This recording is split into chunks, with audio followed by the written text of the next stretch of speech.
الحمد للہ رب العالمین والعاقبۃ للمتقین والصلاة والسلام علی سید الانبیاء والمرسلین اما بعد فاعوذ باللہ من الشیطان الرجیم فلا اقسم بالخنس الجوار الکنس واللیل اذا عسعس والصبح اذا تنفس۔ سورہ تکویر میں اللہ تبارک و تعالی نے دو چیزوں کو بیان فرمایا ہے، ایک قیامت کا ذکر فرمایا اور دوسرا رسالت کو ذکر فرمایا۔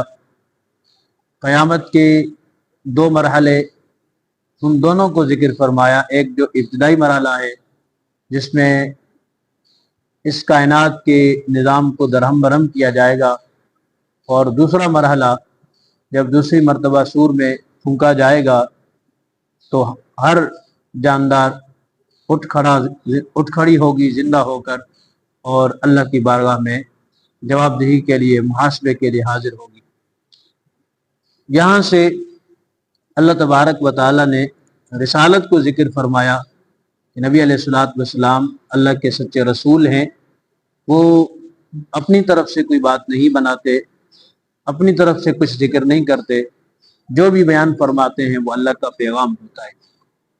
کیونکہ کفار مکہ نبی علیہ الصلوۃ والسلام کے لیے کہتے تھے کہ یہ اپنی طرف سے باتیں بناتے ہیں، تو اس کی اللہ تبارک و تعالیٰ نے تردید فرمائی اور اس کو کفار کی اس بات کو غلط فرمایا کہ یہ جھوٹ بول رہے ہیں، سراسر غلط بات کر رہے ہیں۔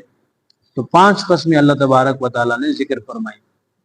فرمایا فلا اقسم بالخنس، قسم ہے ان ستاروں کی جو الٹے پھریں، الجوار جو سیدھے چلیں، الکنس ان ستاروں کی قسم جو رکے رہیں، واللیل اذا عسعس اور رات کی قسم جب وہ پیٹھ دے اور صبح ہونے والی ہو، والصبح اذا تنفس اور صبح کی قسم جب وہ سانس لے، یعنی صبح جب اس کا اجالا ہو جائے، خوب روشن ہو جائے۔ تو یہ 5 قسمیں اللہ تبارک و تعالیٰ نے ذکر فرمائی ہیں۔ اور یاد رکھیں کہ جب قرآن مجید میں جہاں کہیں بھی قسم اٹھا کر اللہ تعالیٰ نے بات کی ہے تو اس کا مطلب ہے آگے جو بات بیان ہو رہی ہے وہ بڑی اہم بات ہے۔ تو ان ستاروں کی قسم جو الٹے پھرے، سیدھے چلیں، اور الکنس کا معنی ہے جو رکے رہیں۔ چھوٹے تو لاتعداد ستارے ہیں، لیکن بڑے ستارے جن کو سیارے بھی کہا جاتا ہے وہ ٹوٹل 7 ہیں۔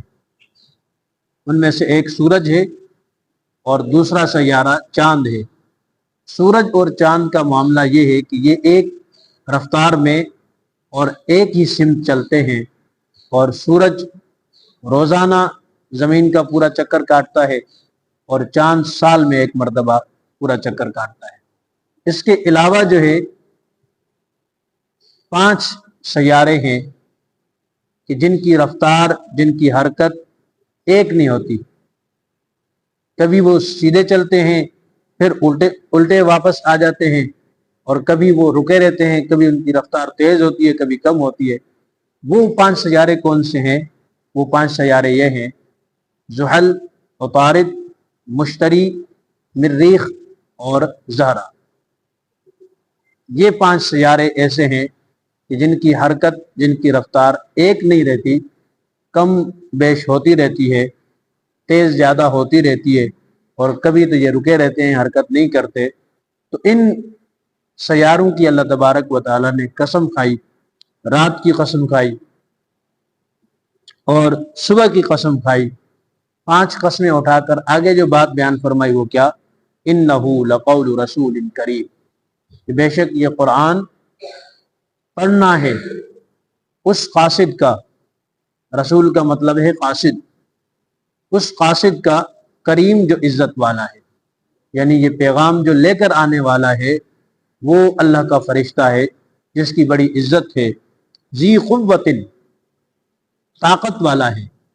اور اس کی طاقت کا عالم یہ ہے کہ جب لوط علیہ السلام کی قوم کو اللہ تعالیٰ نے عذاب دیا تو لوط علیہ السلام کی قوم کی بستیاں حضرت جبریل امین نے اپنے ایک پر سے زمین کے جڑ سے اٹھائی اور اتنا اونچا لے گئے کہ بستی میں جو کتے یا مرغیاں ان کی آوازیں اوپر آسمان والوں نے سنی.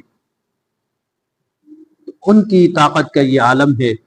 تو وہ فرشتہ، وہ قاصد عزت والا بھی ہے، طاقتور بھی ہے، یعنی کوئی شیطان اس فرشتے سے مقابلہ نہیں کر سکتا. عند ذی العرش مکین، عرش والے کے ہاں عزت والا ہے، اللہ کے ہاں بھی وہ مقرب ہے.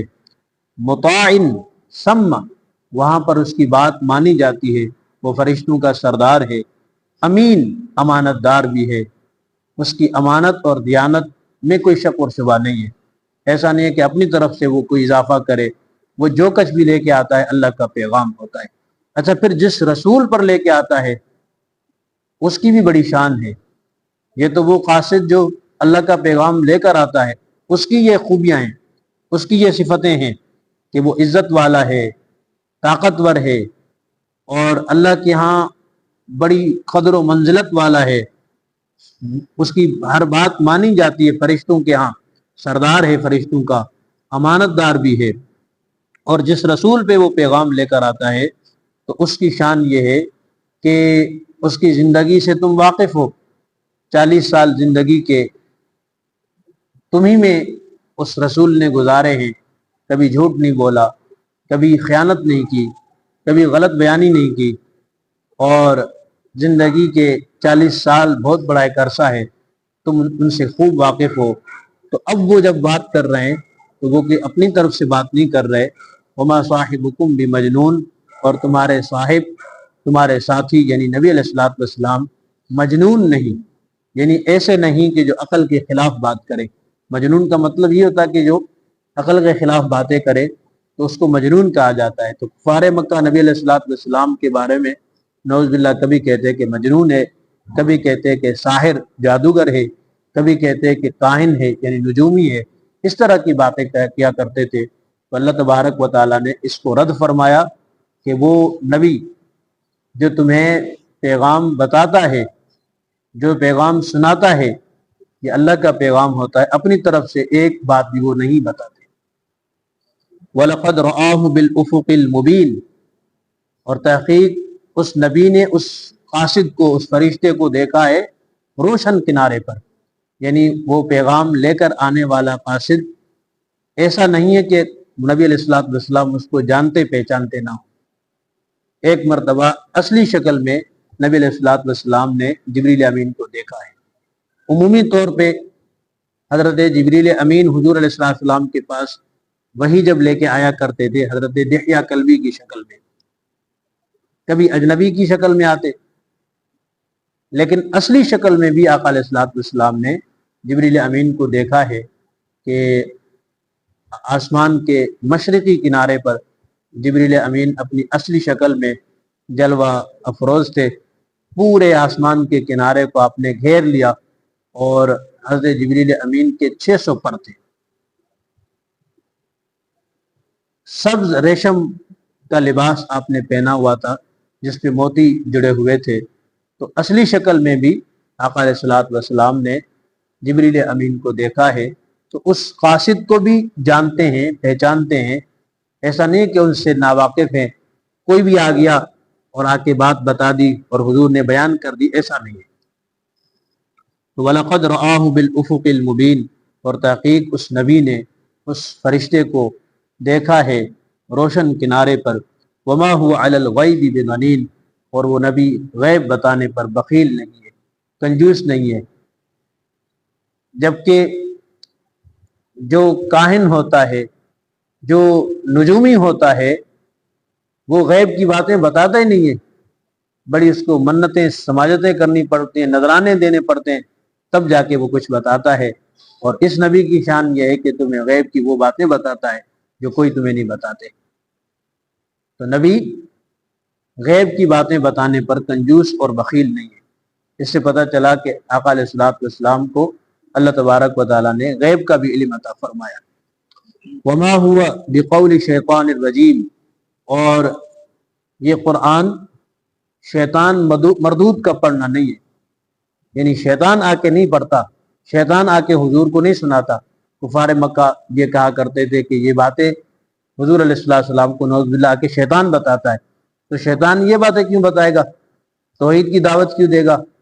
کفر و شرک سے بچنے کا کیوں کہے گا؟ وہ اللہ کا دشمن ہے، اس کا تو کام ہی برائیوں کی دعوت دینا ہے۔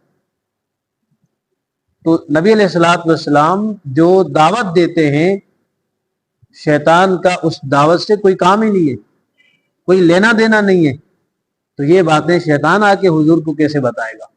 تو لہذا کفار مکہ کا یہ کہنا حضور علیہ السلام کے بارے میں کہ شیطان آ کے باتیں بتاتا ہے، یہ سراسر غلط تھا، جھوٹ تھا، کیونکہ نبی علیہ السلام جو دعوت دیتے تھے وہ تو ایک اللہ کی دعوت دیتے تھے، کفر و شرک سے بچنے کی دعوت دیتے تھے، جبکہ شیطان ان چیزوں سے روکنے کی دعوت دیتا ہے، توحید سے رکنے کیا کہتا ہے، کفر و شرک کی دعوت دیتا ہے، اور حضور علیہ السلام کفر و شرک سے بچنے کی دعوت دے رہے ہیں۔ تو وما هو بقول شیطان الرجیم، اور یہ قرآن شیطان مردود کا پڑھنا نہیں ہے، شیطان آ کے نہیں سناتا، بلکہ یہ اللہ کا قاصد، اللہ کا فرشتہ آ کے حضور کو سناتا ہے۔ فَأَيْنَ تَذْهَبُونَ، تو تم کدھر جا رہے ہو؟ اس واضح نصیحت کو چھوڑ کر اپنے رسم و رواج میں، الٹی سیدھی حرکتوں میں کیوں جا رہے ہو؟ اللہ کا جو پیغام نبی علیہ السلام تمہیں پڑھ کے سناتے ہیں، بتاتے ہیں، اس کو چھوڑ کر کے أَيْنَ تَذْهَبُونَ، کدھر جا رہے ہو؟ وَمَا إِنْ هُوَ إِلَّا ذِكْرٌ لِلْعَالَمِينَ، نہیں ہے یہ قرآن مگر تمام عالمین کے لیے نصیحت۔ اس قرآن کو نازل کرنے والا رب العالمین، جس ہستی پر اترا رحمت للعالمین، تو پھر یہ قرآن ذکر للعالمین ہے، تمام عالمین کا پالنے والا اللہ ہے۔ حضور علیہ السلام تمام عالمین کے لیے رحمت بن کر آئے، تو یہ قرآن بھی تمام عالمین کے لیے نصیحت بن کر آیا ہے، کسی ایک قوم کے لیے، کسی ایک فرد کے لیے، کسی ایک خاندان کے لیے، کسی ایک شخص کے لیے نصیحت نہیں ہے، تمام عالمین کے لیے نصیحت ہے۔ ہاں لیکن اتنا ضرور ہے، لمن شاء منکم ان یستقیم، اس کے لیے جو تم میں سے سیدھا بننا چاہے، جو سدھرنا چاہے، اس کے لیے یہ قرآن نصیحت ہے۔ وما تشاءون الا ان یشاء اللہ رب العالمین، اور تم نہیں چاہو گے مگر یہ کہ اللہ چاہے، جو تمام عالمین کا رب ہے۔ یعنی اگر تم قرآن کی نصیحت کو نہیں قبول کر رہے تو اس کا مطلب ہے اللہ نے تمہیں توفیق نہیں دی، کیونکہ ہمارے ارادے کے پیچھے بھی اللہ کا ارادہ ہوتا ہے، اگر وہ چاہے گا تو ہم نیکی کر سکیں گے، اگر وہ نہیں چاہے گا تو ہم ایسے ہی گمراہی کے اندھیروں میں بھٹکتے رہیں گے۔ تو کفر و شرک کفار مکہ جو اختیار کیے ہوئے تھے، تو وہ یہ سمجھتے تھے کہ ہم یہ خود کر رہے ہیں، بلکہ حقیقت یہ تھی کہ ان کو اللہ توفیق ہی نہیں دے رہا تھا، کیونکہ ہمارے ارادے، ہماری چاہت کے پیچھے بھی اللہ کا ارادہ ہوتا ہے۔ جب وہ چاہے گا، نیکی کی توفیق ہمیں دے گا، تو ہی ہم نیکی کر سکیں گے۔ تو لہٰذا جب بھی کوئی نیکی کا کام کرے، اچھا کام کرے، تو اس پہ شکر ادا کیا کرے کہ اللہ تبارک و تعالیٰ نے ہمیں اس کی توفیق دی، اگر وہ نہ چاہتا تو ہم نہ کرتے۔ تو یہ کون ہوتے ہیں؟ چاہنے والے، ارادہ رکھنے والے۔ اور یہ کون ہوتے ہیں؟ نبی علیہ السلام کی دعوت کو جھٹلانے والے، نہ ماننے والے۔ بلکہ حقیقت یہ ہے کہ اللہ تعالیٰ نے ان کو توفیق ہی نہیں دی۔ جن کو اللہ نے توفیق دی وہ اس نصیحت کو قبول بھی کرتے ہیں، اس نصیحت پہ عمل بھی کرتے ہیں۔ اللہ تبارک و تعالیٰ سے دعا ہے کہ اللہ تعالیٰ ہم سب کو ان آیات بینات سے مستفید ہونے کی توفیق عطا فرمائے۔